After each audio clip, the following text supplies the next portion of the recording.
welcome back to the Faster Project 4 Billion EV Roadshow panel sessions. Today, for this session, we're going to be discussing making electric vehicle charging accessible for all. So there's actually multiple points of accessibility that we're going to cover with this star-studded panel. We've got Rebecca Hansen from Wyre, we've got Tyrrell from ChargeSafe, Gemma Robinson from HITRANS, and Ben Macdonald from NODUM. So I suppose there's three main ways that you can classify accessibility. And the first of that is accessibility for people who to charge their car who don't have a driveway.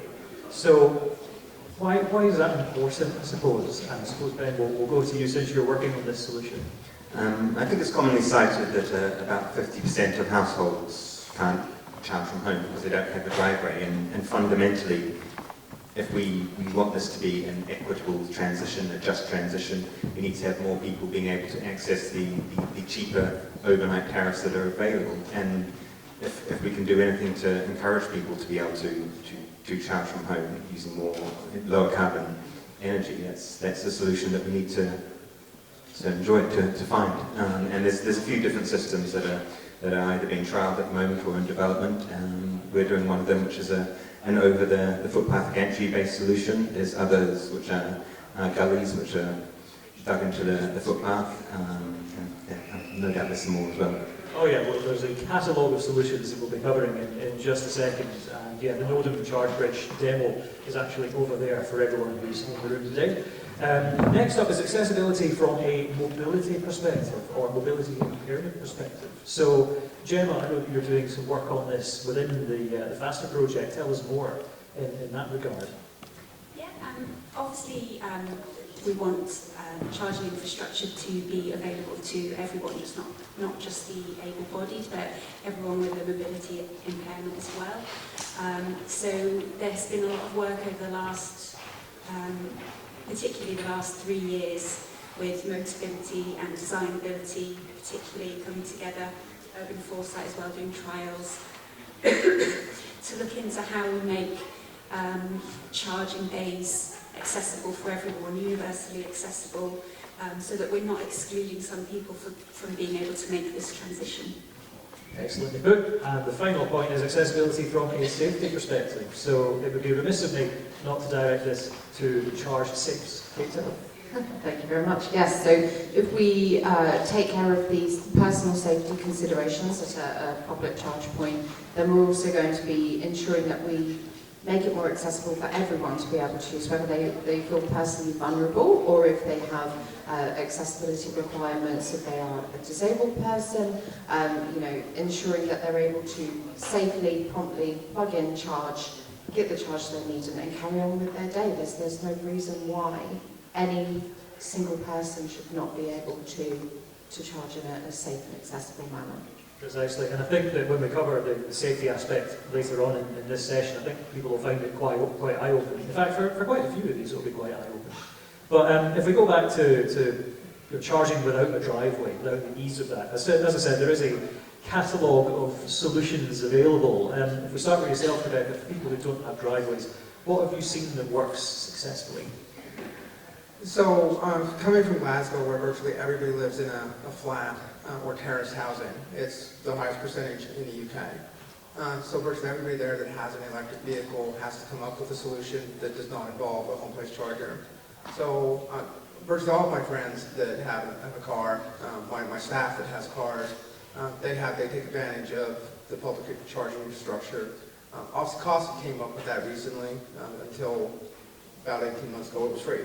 So it was a huge selling point that one of my staff went out. He'd go walk the dogs at the East Kilbride Park and let his car charge for half an hour and paid absolutely nothing for it. So that was absolutely incredible.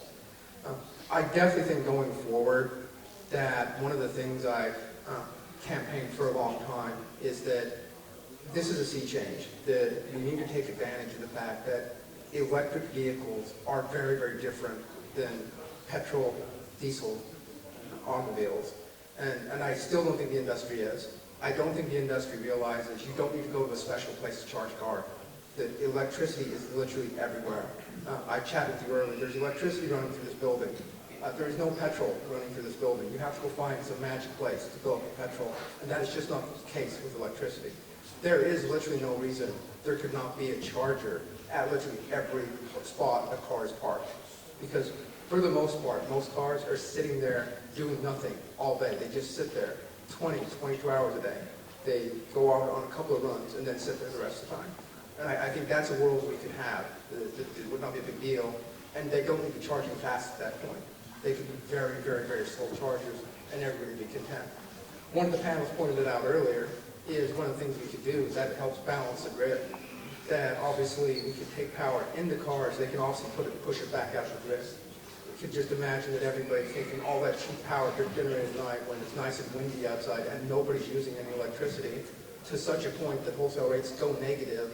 It's like, it'd be really nice if that power could flow back in the grid at noon when suddenly there isn't enough power out there. Absolutely. And you raised the point of Glasgow and the on-street charging infrastructure that there is there, and the need to try and balance social equality versus people who've got driveways. The Glasgow example is particularly interesting because they've put overstay penalties on the slower Type 2 charge points, haven't they?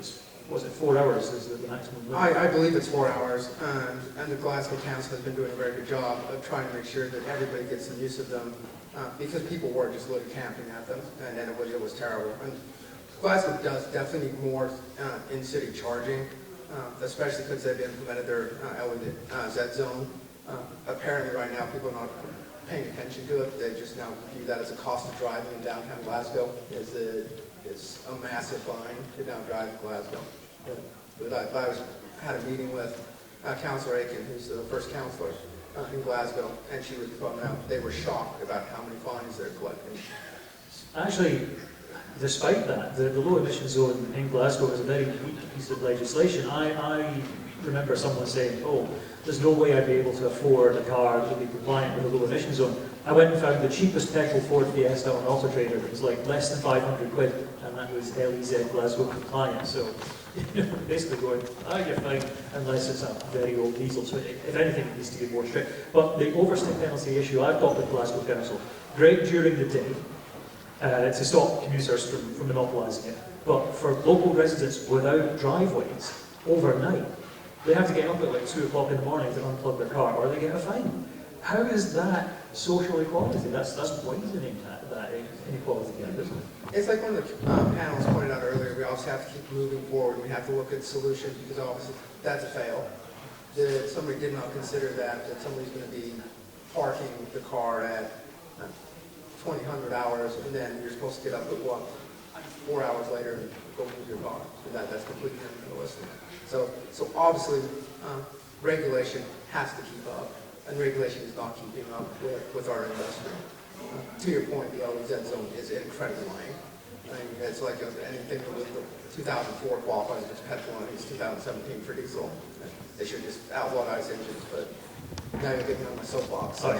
Fair enough. But yeah, I mean, in fairness, you look at Edinburgh Council, East Lothian Council, for example, they remove the overstay penalty on these Type 2 charge points overnight for local residents to be able to charge. So there are some local authorities that need to get on board with the accessibility and the social equality aspect of it. They need to catch up. This is despite our best efforts to bring it to their attention on multiple occasions. I'm looking at you, you know who you are. The point is that, so that's one option, is the on-street charging infrastructure provided maybe by councils, maybe by the private sector. But then your solution allows people who have the ability to park outside their house on the street to use their own electricity supply, doesn't it? So give us a little bit more detail. I know you kind of briefly touched upon it, but also the advantage of being able to use your own specific electricity supply versus a public charge point. I think it's fundamentally comes down to cost and convenience. Like ideally, when people want to charge, they want to charge as close to their home as possible. As much as there's talk about being able to go down to your local kind of charging hub. Most people don't want to take that extra 5 or 6 minutes walk, or how long it might be if it's in the midst of winter. But if we're thinking about costs, Chargie's got some fantastic figures over there where they're looking at how far a pound can let you drive, depending on your driving style, your car, and also your charging regime. And if you're charging from home using a cheap rate with an efficient car, that car will drive you 50 miles for £1. If you're charging say with Charge solution on street, with one of their lower tariffs, and you're a reasonable driver, I think it's 10 miles. And the ultra rapid sort of 79p or 70p, that's going to get you about 3 miles of driving. So there's a fundamental equity argument there in terms of cost, and I think that's seriously the way that I look at it. Like originally when I came up with the concept back in 2016, it was because there was a lack of charging infrastructure in London. Today it's more to do with costs, and we're looking at kind of driving down the costs and also managing the cables in a way which allows greater accessibility for people who might be a disabled driver or have some sort of mobility issues. I think that's also a critical thing. The other thing is our particular solution manages the cable, secures the cable in such a way that it's less prone to theft. Certainly around my neighbourhood there's been a spate of cable thefts from the public charging network where people are going along and just lopping them off. And I'm not sure I fancy doing that myself, but that's the thing with our one, is I think it's all about accessibility, cost and availability.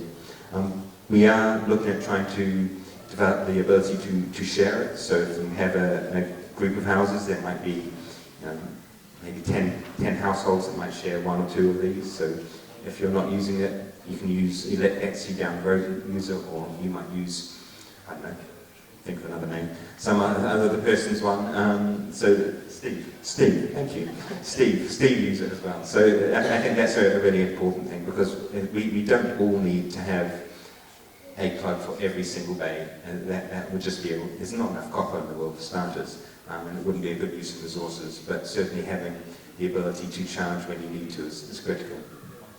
Steve's a good guy, isn't he? He always lets you use his charge point whilst he's away in Taekwondo, doesn't he? That's exactly. But Betsy's cracking, she... Oh, brilliant, great. Before we descend into insanity, you kind of raised a good point about sharing existing charging infrastructure that is powered by someone else's house, like a home charge point on a driveway, or the ChargeBridge solution from NODUM. So Co-Charger is a brilliant example of that. It's an app that lets you list your own charge point on the app, and then if you are an EV driver who doesn't have a driveway, you can find a local host and then book and reserve a charging session on that, and you have that peace of mind. So that is a really fast way to add more public charging infrastructure without actually having to get the council's approval, and we'll come back to that in a second, and private sector investment, of which there's actually loads. But permission for the likes of the ChargeBridge, the likes of the gully, which is the channel in the pavement that neatly channels the cable to your car from your house's supply. What do you need to do to get permission for these? It's always dependent on starting those really good conversations with what tends to be one really good proactive person in the local authority. It takes typically one talisman to actually really make that happen, and we're seeing that with the likes of East Lothian Council. Ryan, I am going to give you a little bit of a shout out here in terms of making things happen and kind of forcing the issue. I know certainly that Kerbo Charge with Michael Wilson's solution, which is one of the gully-based solutions, they're trialling it with a number of local authorities across the country.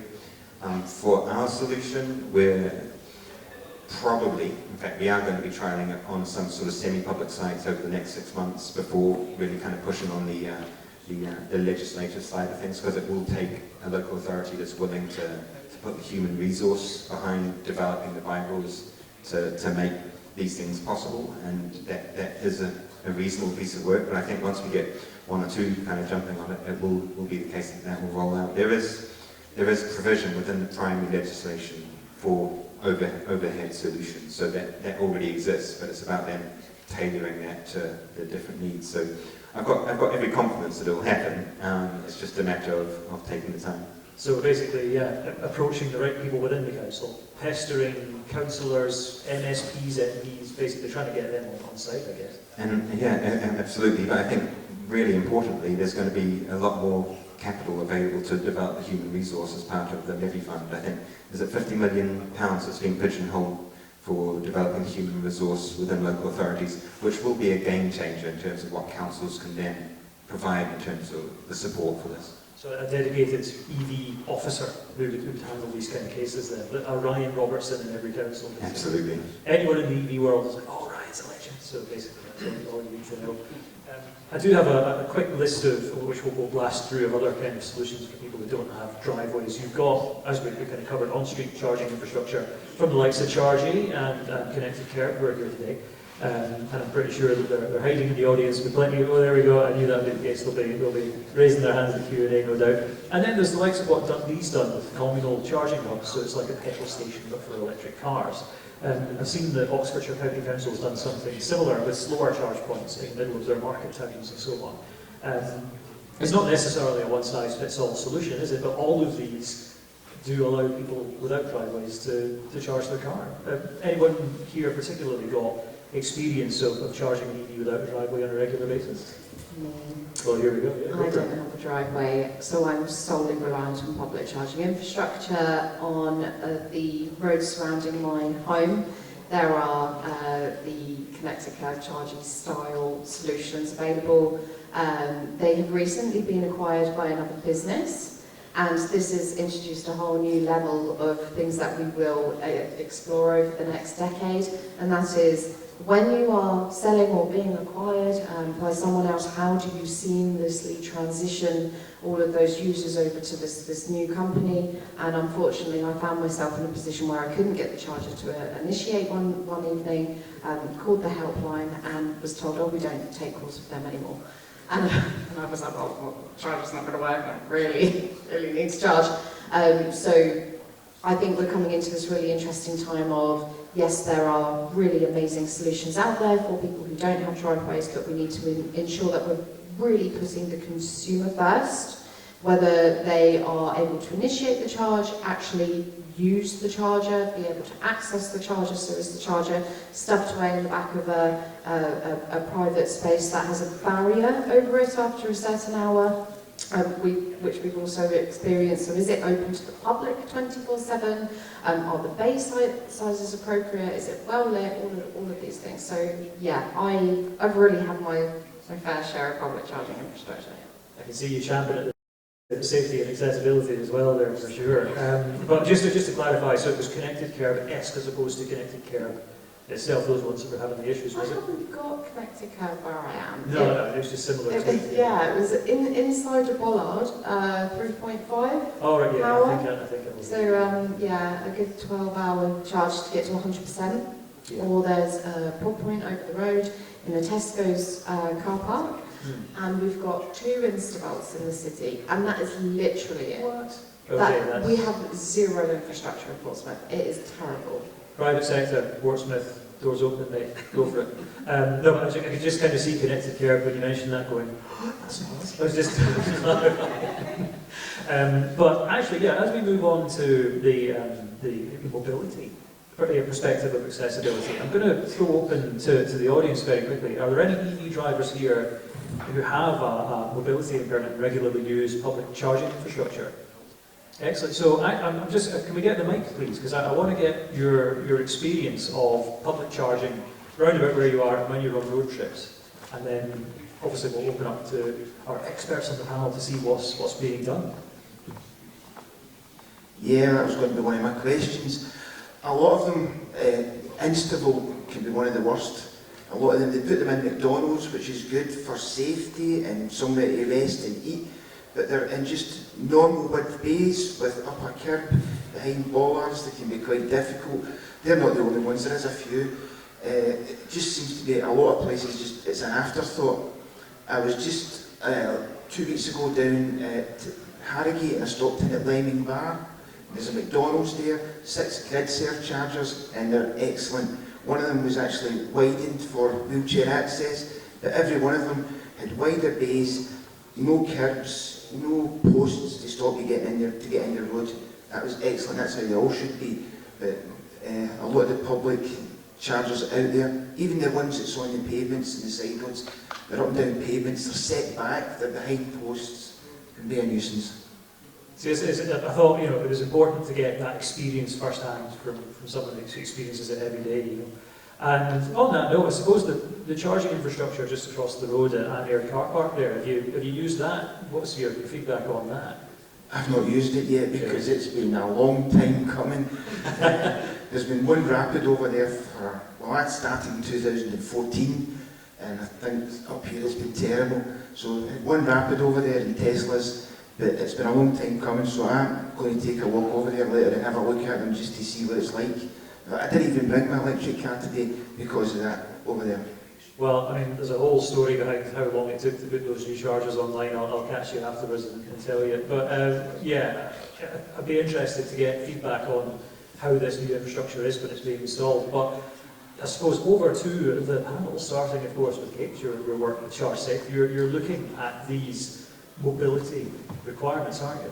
Yeah, so exactly what you've just described, and we have been trying to influence charge point network operators, local authorities, the landowners, all these different parts of putting together a site to really just encourage adaptation and use of the PAS document that was published last year, which is a fantastic guide, and you know we've been chatting with the Faster EV project guys about what they can do to make sure that they're fully accessible and inclusive. But that's not enough right now. So we actually put out a request last week, literally just a couple of days ago, where we're lobbying government to make the BSI PAS document mandatory. Because right now, there seems to be this bizarre little loophole that charging networks are able to evade compliance with the Disability Act of 2010 to ensure that public charge infrastructure is fully accessible. And they're not compliant, but nobody's stood there going, well, that's actually illegal, because electric vehicle infrastructure is so new. It's almost like it's created a whole different legal loophole for just that infrastructure. So what we're saying is mandate it and start to financially, you know, hit them with penalties, because that is the best way to do something. If it's going to hurt them financially, they will make sure they spend up front, make it fully inclusive, make it accessible, flatten those curves, put in the tactile paving, pay for 24/7 customer service, make sure that there's something whereby if somebody was deaf, they can tap in a message instead of making a phone call. It's just these really, really easy considerations that should be made right now that they're skipping over in order to land grab and just flush out mass infrastructure. We're bigger, we're faster, we've got McDonald's, we've got Burger King, whatever. No, just make them usable to everybody and make sure that they actually work when we arrive. That's all we want. And we want to be lit. We want to be able to be seen when we charge and to see what we're doing with the charge point. And most importantly, if you're going to single out the 16 million people who self-identify as being disabled in the UK, that's a lot of people who could be paying to use your kit who can't actually use it right now. So that's what we're doing at ChargeSafe. We're influencing in the meantime, but we're lobbying government on a very serious scale to just make it a legal requirement. Superb. And I suppose as well, you mentioned about the land grabs, just to put whatever hardware in. There is partly to do, I suppose, the site design is an important consideration. We talked about curbs and bollards and the obvious need to either have no curbs or try and avoid bollards or position bollards in such a way, yes, they'll stop a vehicle from crashing into the charger, but won't stop someone from being able to physically reach the charger itself. But in terms of the hardware design, the actual charger itself, like are there any particularly good examples for accessibility, and are there any particularly bad examples? It'd be great to get the panel's thoughts on this, and then throw open to yourself if there's any particular chargers that you have physical difficulty using, just because of the design of the charger, ignoring the bollards, the actual physical make and model of it. But any sort of good and bad examples from the panel for that, or sort of top tips for the best way to design the charger? I've got a couple. So Kempower, I absolutely love their cable management. They've got like these weird alien springy arms that come out, and they're fantastic for lightening the load of the actual cables. But as this lovely gentleman has said, GridServe have done something amazing with their most recent designs, and also I have noticed this in a couple of BP Pulse sites where they have lower screens, they have lower contactless payment systems, the cable holders are much lower on the hardware systems themselves. So there is better practice coming, and it's kind of like the first Nokia that you ever came across was probably like a brick, right? And now we're all using super slim, flat phones decades later. So the infrastructure that's going in now isn't going to be with us forever. It would be lovely if it was, and definitely less carbon intensive to keep the kit that we do have. But we're on a journey, and the more that we can evolve and the quicker that we can do that now, the better. But there's a lot of room for improvement. I think it was the great bard Beyonce who said if you like it then you should have put a spring on it with regards to Kent Power. And it's true, it makes what is a fairly hefty cable quite easy to lift. You compare it to some chargers where the holsters are so stiff that able-bodied people think that it's still locked in, the plug is still locked in, but it's not if they're fairly weak. Like, there's no way that should have been left like that when it was commissioned. There's just silly things like that that would be easy to fix, and it's just a case of, mandating that the legislation can catches up with it and says this is how you ensure that it's fully commissioned. But yeah, to throw back open to yourself, have you had any experience of a particular charger type that was just a complete faff to use versus, easy fixing? Instavolt at McDonald's for a start. One of the good ones, Falkirk Stadium. If you've been to Falkirk Stadium, go there, you put in a hub, so it's excellent.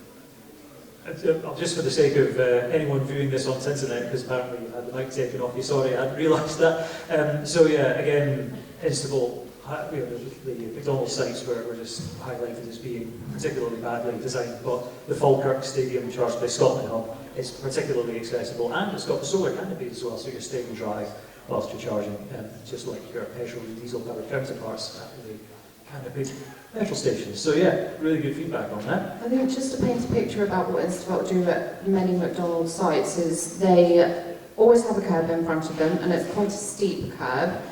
So it's a tall curb. The unit is always farther than the recommended reach distance, and usually protected in addition to a couple of bollards as well. So it's if you're pulling up alongside and you're on the roadside, you're hoping that you've actually got enough space within the bay for if you are a wheelchair user or if you've got a prosthetic limb and need a walking aid, there needs to be enough room for you to be in front of or next to the charge point with your vehicle to be able to pull out the cable, access everything you need to initiate the charge, and then to plug into your vehicle. And that is all happening in a very small amount of space. If you then have to get up onto the curb so that you're at a level with the same level that the charge point is on, there needs to be a dropped curb and there needs to be tactile paving. And this is all, again, very, very small amounts of space, and McDonald's car parks are not known for their big, wide open spaces. So it's all extremely tight. It's just not accessible. Fair point. And I suppose, well, there's obviously plenty of people here enjoying their bank holiday weekend, so I'm sure that they wanted to hear such delightfully dry questions as, what are your personal highlights of past 1899 legislation? And obviously we kind of discussed that, is to mandate better accessibility from a mobility perspective, but you've already covered a couple of bits, but are there any other highlights that you think should be thrown in there? I have loads, but I feel like everybody else should tell me. I think one really interesting one for me is to have hatching not just down one side of the car, not even just around three sides of the car, but also at the back of the car. And something we've looked at on the Faster project as well is van accessibility. So not all charging bays are accessible for larger vehicles, and obviously they're going to need somewhere to charge as well. So having that hatching front and back not only makes it more accessible for those with mobility problems, but also for those in vans or like commercial vehicles. Really good show. I actually did have that on the agenda. Don't worry, I was kind of waiting to allow us to cross-examine the Vasta project right at the end. But no, that's a really good point about like accessibility from a vehicle size perspective for your business. Can I just go back to one point you said about the hardware? Designability have done some kind of prototypes, like generic prototypes, and a lot of work on what manufacturers could do to make the hardware better. So I just wanted to flag that up. I thought that was a really good thing for manufacturers to be able to use. Absolutely. Out of curiosity, do they bring up the chargers where you've got the plugs on one side and then the screen on the other? Like, well, actually, again, sort of throw it back to the floor. Like, does that pose a problem when you've got the user screen on a separate side from the plugs? Yeah. Yeah. Because it's such a simple fix, isn't it? I've seen that at Shell sites as well, where the screen is on a side pointing outwards, which has got grass on the floor in front of it. The concrete base seems to stop short, and then around the corner there's the screen that you need to read, which you can't actually reach, which is, yeah. Just out of interest on the Rapture models that are going in for faster, we've actually disabled the AC on the side of the unit, so you've only got your connectors and screen on the front, and then the side AC is disabled, partly for accessibility and partly from a governance point of view. It's very difficult to have a fast and rapid charger on one unit. True, I mean, there's a whole story about why you get AC on so-called triple-headed rapid charge, and it's basically the Renault's away decided to be a bit awkward about it and use AC to rapid charge, and that's the only reason it ever existed. But most other vehicles slow charge via AC, so they end up using it as long-stay parking and blocking it where you need a genuine rapid charge. So that was a smart move to do that, and I'm pretty sure that 99.9% of EV drivers will thank you for it. I suppose coming back to the accessibility from a vehicle perspective, and saying about your Mercedes Sprinter vans and so on. Another consideration, and I don't know how techy we are in the audience here, but another consideration I suppose will be niche heavy-duty vehicles that have high voltage battery packs and versus the voltage of the chargers. Is anyone on the panel able to discuss that? Otherwise it's going to be me that takes it, but it's an important consideration. Okay, That's on you, yeah. fair use. Yeah. Right, so this is not a concern for electric car or van drivers, it's more when you're looking at like buses and so on. If they have a really high voltage battery, but the charger has a lower maximum voltage that it gives out, it can be the exact same plug, but it will not be able to charge it because the voltage is too low. If you look at some of the older rapid chargers out there, they top out at 500 volts. You do get some electric vehicles that have much higher voltage batteries than that, like Hyundai Ioniqs and things, or Ioniq 5s even, but they have a means to boost the voltage up so they can charge on that no bother. But there'd be like electric buses and lorries and things that would not be able to take a charge on that. So a consideration going forwards from an accessibility perspective, especially when we need to have charging infrastructure out in the sticks, and it could be that there's like a tour bus that's running a bit low and needs to use it. Make sure that the voltage is going to be enough to cater for these heavy-duty vehicles if they do find themselves a wee bit stuck, because otherwise it's the exact same power, it's just that the way that it delivers the voltage is a wee bit higher. So yeah, it seems like a boring, very kind of niche example, but it will get someone out of trouble somewhere on the North Coast 500 one day, guaranteed. Yeah, go for it. Oh, sorry, yeah. But just to say that Should we get can next to actually you? boost up. It can be boosted up, you know, transform. You can actually boost that, though. But what you're saying that it can actually be done. You can actually use the transformer and boost it in, but yeah, leave it at that. But let you get on. Oh yeah, I've got a question. If you're doing questions. Oh yeah, we absolutely will. Okay, We'll do Q&A. Yeah, thanks. Yeah, I mean, I know there's like the Ioniq 5 that uses the motor as a buck boost converter. The Taycan has this DC to DC converter that boosts the voltage that way. All techy things, but yeah, like most of the vehicles you walk into a dealership, in fact, all the vehicles you would walk into a dealership and buy today would be able to do that. It's just when you're dealing with the niche stuff it becomes more of an issue. But I suppose we should cover the safety perspective now. So throwing open to the panel. Have there been times when you've genuinely felt unsafe when you're using a public charge point, and why? Start with yourself, Rebecca. So, especially in Glasgow, a lot of the public charging places are probably not in the nicest area. So far there's some really nice chargers, but they're literally underneath the bridge.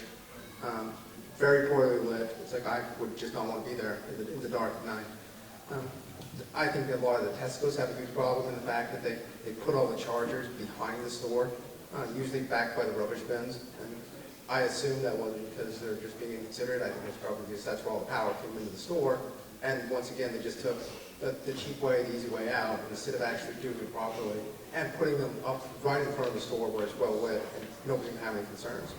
And somebody mentioned the land grab earlier. I just think a lot of the charging infrastructure, there needs to be more focus on doing it right, as opposed to just throwing out more chargers out there. an interesting kind of counter to that, which comes from the kind of sort of burly bloke attitude of, oh, I'll be fine, you know, don't need to worry about these things, which do, like, even the burly blokes eventually find that, oh, this is actually a bit of a shady looking place to put a charger, is that people got annoyed when the charge points were installed right at the main entrance, because that's when lazy petrol car drivers would ice block the charge point with an internal combustion engine vehicle. The charge point, so you couldn't physically use it. So people were saying, oh, move them away a wee bit, we don't mind the extra distance, but then that brings in the accessibility perspective, because it makes it harder for people with mobility impairments to get to the store. And then, of course, as you rightly pointed out, it also brings in the safety perspective. You need to make sure it's well, I suppose we can cover now the ways that we can improve that kind of safety perspective, start presumably with lighting and CCTV, but tell us more. Obviously, this is a panel of experts. How do we go about improving it? We could monitor those ISAs and penalise them. If only there was some way we could do that. Oh yeah, I've heard of this guy who's working on a solution. More on that later. Great solution. In the meantime, actually, yeah, I want to be right next to the front door.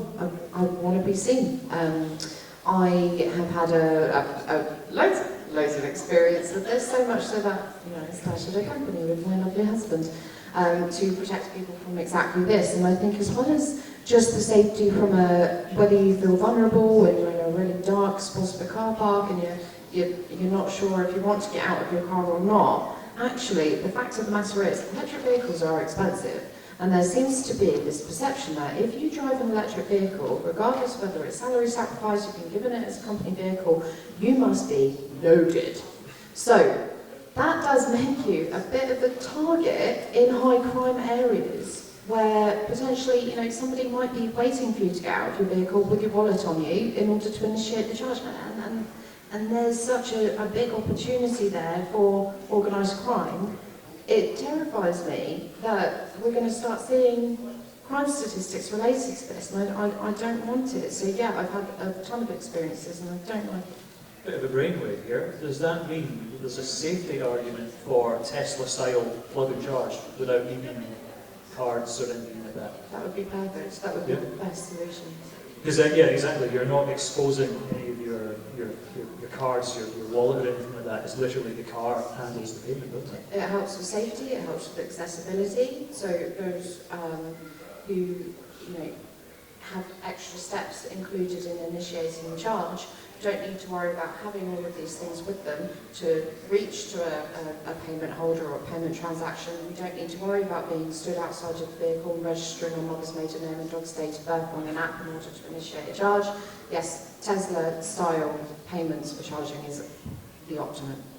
That's a really good show. I've not even thought of that. That's awesome. And 10 years' time, it's probably going to be induction charging, a bit of wireless. Don't even need to get out of your vehicle. For some situations, that's very expensive, but yeah.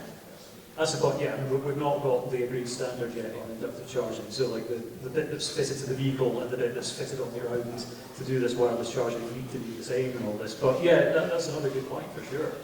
And yeah, I mean, I suppose, honestly, that's just blowing the mind, the whole bloody charge idea. You as starting on the business, is that? Yeah, absolutely. No, I'm just thinking because the new legislation that's just come out for public charging infrastructure states contactless payment must be an option for anything above 8 kilowatts. So is that necessary? Could that potentially be a backward step versus just, or well, I suppose you could enable plug and charge alongside that, couldn't you? So it's not necessarily a terrible thing, but yeah, there we are. And I suppose, well, I did promise that we would cross-examine the faster projects as we are installing chargers. We want them to be as accessible as possible. And Gemma, you've obviously mentioned some of the features that we can expect, but if you could just run through for the faster sites that are going in Scotland, what can we expect them to look like? Can we expect them to be well lit, near CCTV, that sort of idea? Tell us everything that's been done from all three accessibility perspectives. Yeah, sure. That was something we looked at quite a lot in the project, and like I say, we were talking to Notability, Designability when they were developing the PAS guidance, so it's quite early on. I think just to set the context, our procurement was actually finished before the PAS guidance came out, so unfortunately we weren't able to implement a lot of that guidance. But we we did kind of focus on the built environment as much as we could, because we can't influence the actual charge point hardware itself. When we came to do our procurement, which is buying the chargers, we did put in questions about accessibility. Obviously, there's a lot of considerations in buying the hardware as well. And unfortunately, due to budget restrictions, we couldn't do everything we wanted to with accessibility. Some aspects of accessibility don't have a cost to them, and some obviously do. Extra CCTV, for example, a canopy is going to cost more, and unfortunately we had to take some of that out of the project. And if we get any more money at the end of the project, if we have any left over, we will put that back in. But we focused on the built environment, and Scottish Power are our installation contractors, and they've been excellent at looking at where the chargers are mounted on the ground. We can't actually make them flush because there has been kind of issues coming up with water ingress into the chargers themselves. And as soon as water gets into them, if the charger's basically flooded, they're not insured. So we have to have a slight plinth of, I think it's just going to be 25 mil, but we have reduced it as much as we can. It's very narrow, so the side reach to the charger is very short, and the bollards are set on a kind of diagonal from the charger, so you can access the whole front of the charger as well. The bays themselves, we focused on a lot. We've got 40 charging bays in Scotland going in. 19 of them have three-sided hatching, another 11 have one-sided hatching, and 28 will have enough length for fans as well. In Ireland and Northern Ireland, their procurement was done later after the PES guidance, so I think they've been developed with that in mind. So they might have more of the features from that guidance. But we're really pleased that I think it's an evolving thing, and as long as everybody keeps trying to do everything that they can, then accessibility is going to improve. Excellent. So, Instable McDonald's, it is not. It's, there's a heck of a lot of effort to be put in, which is great to hear. And as is tradition, obviously we've overrun, we're perilously close to the final session of the day. But final question before throwing open to the audience would be, where can local authorities go to get more guidance on all three aspects of accessibility, whether it is charging without a driveway, whether it's mobility, whether it's safety? Start with yourself, Rebecca. I think it's important to us to actually reach out to local councils to make ourselves available to them. People don't necessarily like doing research, and if we make ourselves available to them, a lot of people ignore us. Ben touched on earlier, you need to find one person that the council is for you. So unfortunately, we have to put a lot of effort into it, but I do think part of it comes back on us to get in front of council, get in front of government in general, whether it's MPs, SMPs, don't matter. The BSI PALS 1899 is available for free online. It's a very informative document, and if you have a local authority that doesn't have the time to invest in processing that information, we deliver an accreditation whereby we will walk you through everything that ChargeSafe looks for in terms of safety and accessibility. Any advice from the HITRANS perspective, Gemma? I would say just from the work that we've done, Notability and Designability are really good resources. The local EV clubs are kind of phenomenal knowledge source. Neil Swanson, I think, is here today, Heather Kennedy as well. So I think they've got some great stories that really help to kind of influence what you do as well. And there have been some really good case studies. People are innovating all the time. Urban Foresight have done some really good case studies on accessibility with, I think it's Duku. Oh, yeah. So there's some really good case studies out there as well for everyone to learn from. Brilliant. And finally, Ben? I'd recommend engaging with Cenex. They have a roadshow which they take around the country and deliver for local authorities. They've also got their low carbon vehicle and autonomous vehicle event on the 6th and 7th of September at the Millbrook Proving Ground. I hope I got my dates That's correct, that's correct. Actually, I love Cenex and I love Cenex LCV, but I'm a bit disappointed from an accessibility perspective this year, because for some reason they've got rid of the shuttle bus that comes from Milton Keynes railway station to Millbrook, which is the middle of nowhere. So, unless you're driving or getting a very expensive taxi, you're going to struggle if you're going by public transport. I stuck out my thumb last time because I ended up turning up at a railway station in the middle of nowhere and I got picked up by some gentleman in a Porsche Taycan. It was great. Wow, fair enough. But no, I mean, yeah, Cenex LCV is a brilliant, really good show, and it's just an absolute font of knowledge. It's the A team that are there for sure.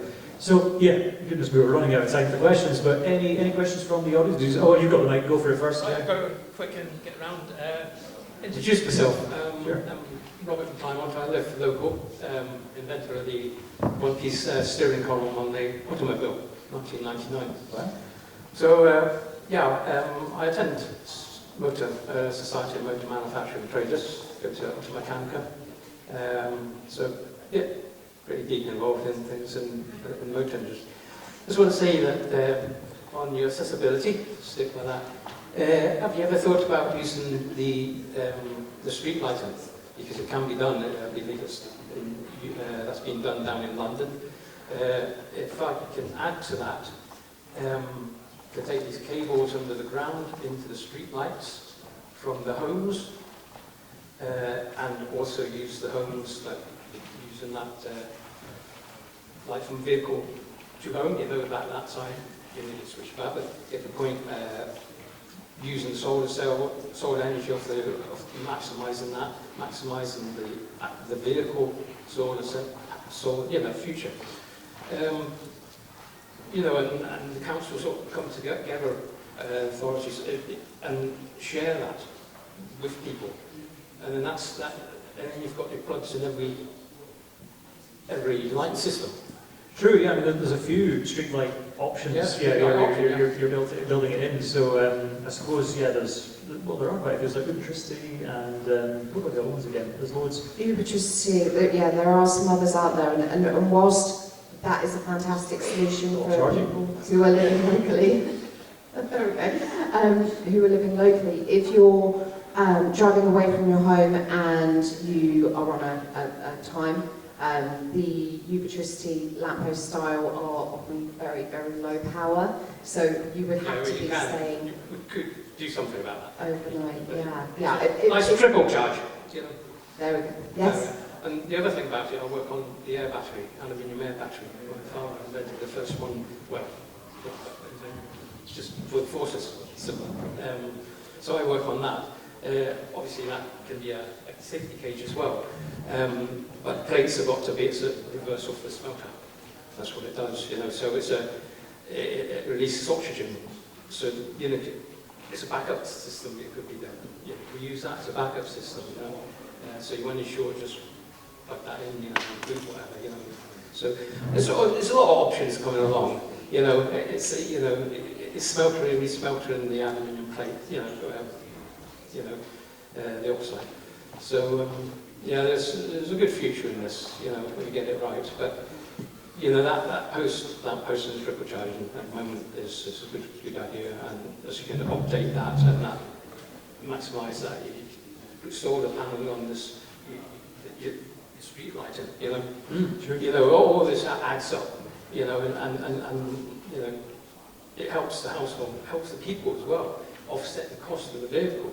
When we're manufacturing vehicles, if I can get this right, they produce it on a production scale rather than think about it should be produced on the finance. So try got that right the way round. So we're building it for what the customer can afford, not sort of guessing and then going to find the finance for that. So the industry is looking at that. So it's ways forward. Self-drive vehicles and everything are delivered to your door. You're not talking about not owning a vehicle in the future. it will come to your door when you want it, and you know, it'll be there, and it will go away. Magic in that, you know.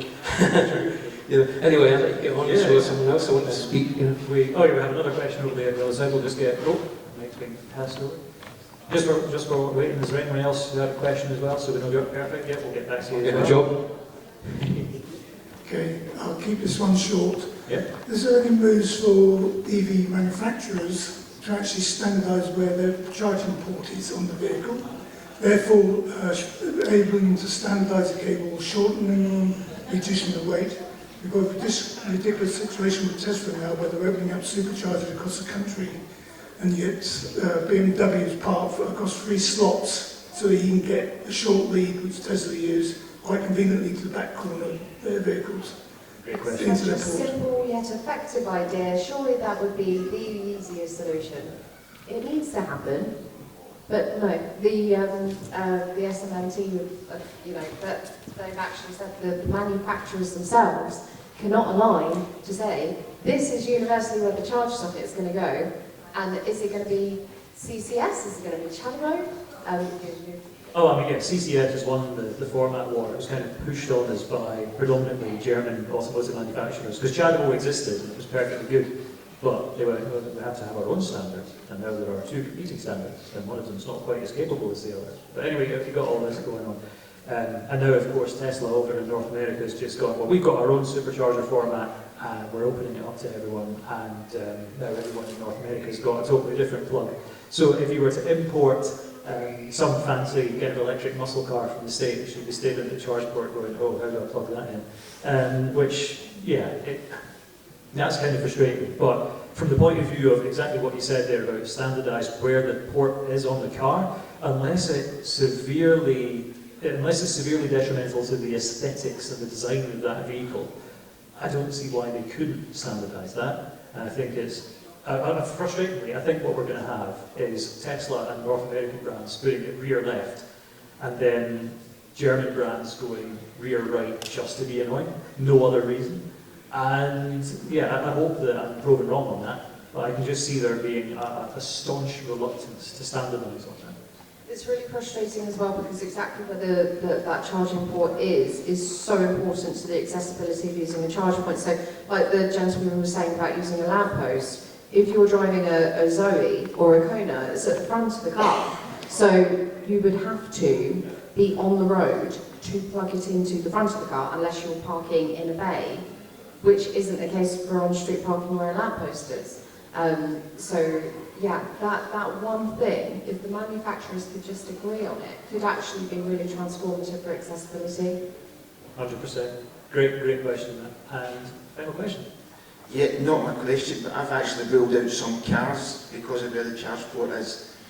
My question is, getting older people, like my parents, to get my parents to go to an electric car, they don't want apps, they don't want all the contacts, they don't even want a smartphone. What they want is contactless. But you go up, use your card, contactless, and it will not take it, maybe because it's looking for a PIN number. In that case, shouldn't the machines go to free vend, so at least you can get something? Or is there going to be some solution so that you can just go up?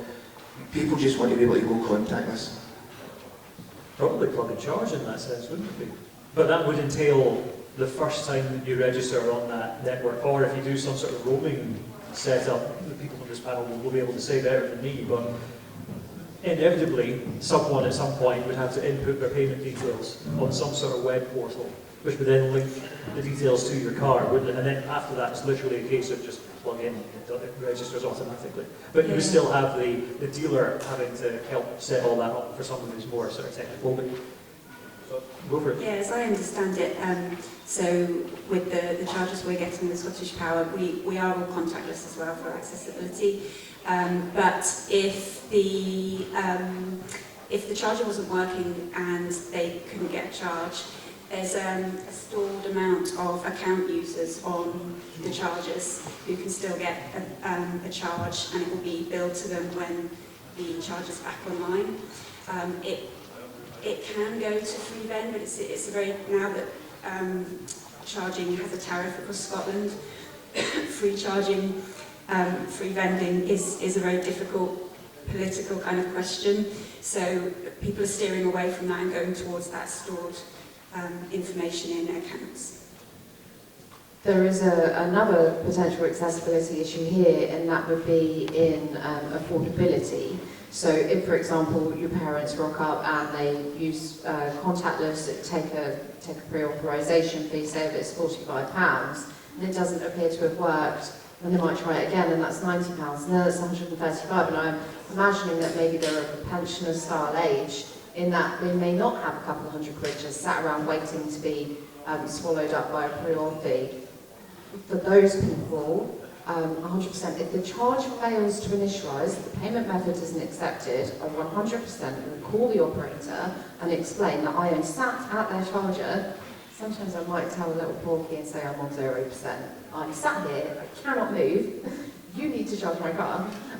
Because actually if you're there and you're at their product and their product has failed to deliver a service to you, then they should be able to open up and just give you enough to get onto the next charger, which could literally be a 20-minute event.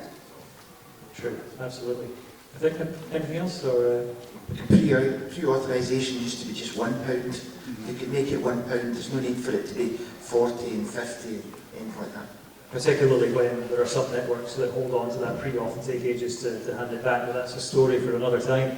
Thank you everyone, that has been a hugely informative session from our panellists. We have Rebecca Hansen, we have Tyrrell, Gemma Robinson, and of course Ben Macdonald from NODUM. And our audience, obviously you've been brilliant as well, some really good questions in there.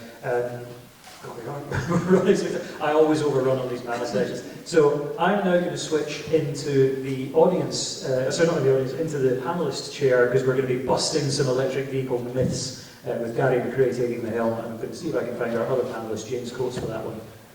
But yeah, get your best myth-busting questions at the ready, bring it on. Looking forward to seeing you in a couple of minutes' time.